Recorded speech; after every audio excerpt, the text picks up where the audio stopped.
I will explain you about hip dislocation and hip fracture dislocation. Let us understand what's hip.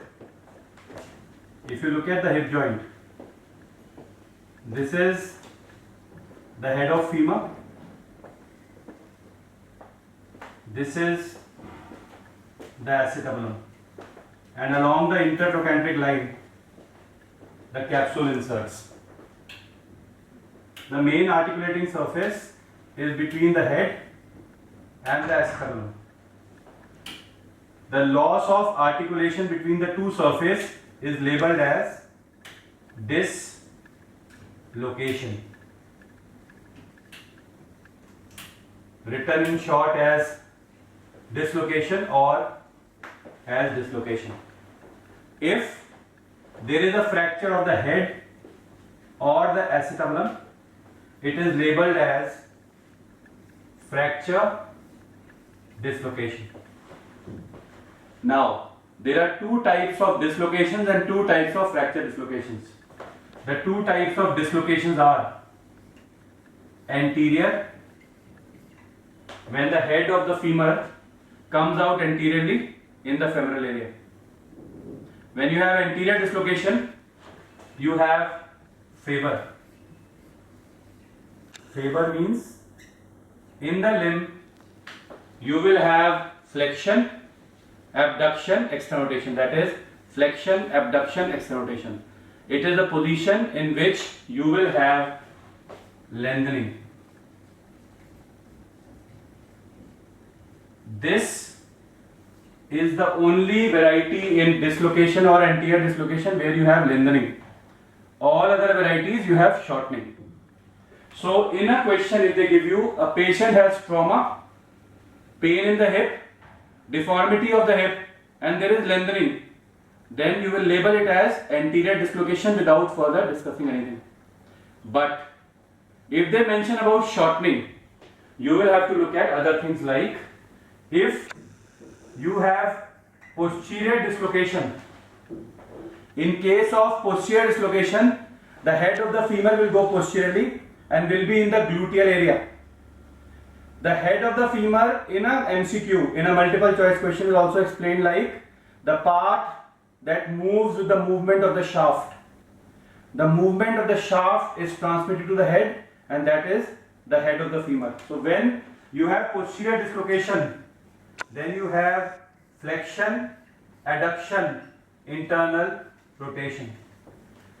Flexion, adduction, internal rotation is a position which is opposite to flexion, abduction, external rotation, and also it is opposite because there is shortening.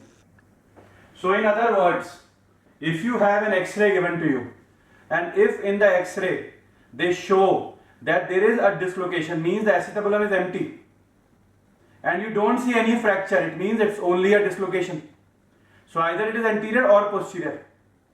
If you look at the shaft of the femur, the thigh, if it is abducted, it means it's anterior dislocation.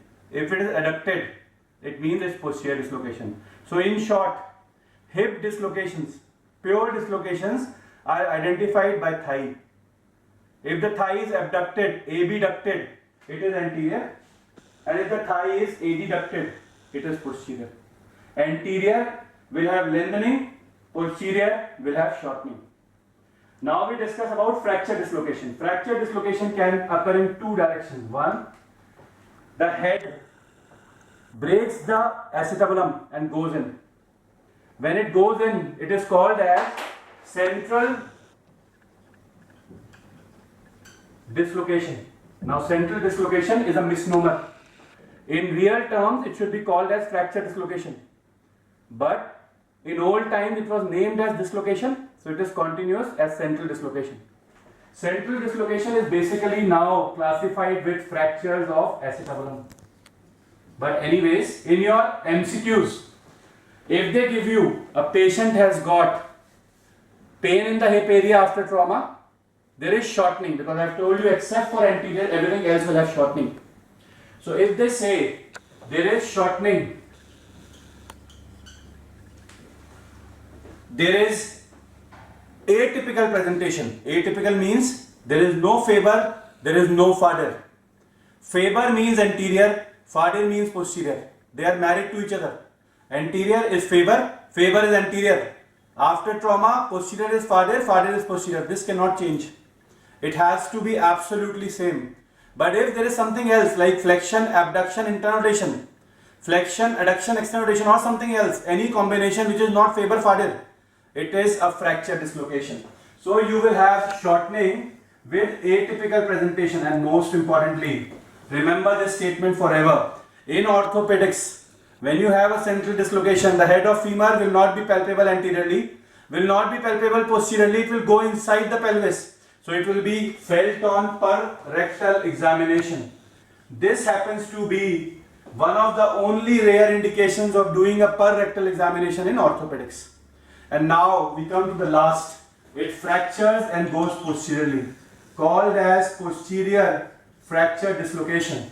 It is also labeled as Pipkin's type 4. In Pipkin's type 4 means the head has broken the acetabulum and gone at the gluteal area.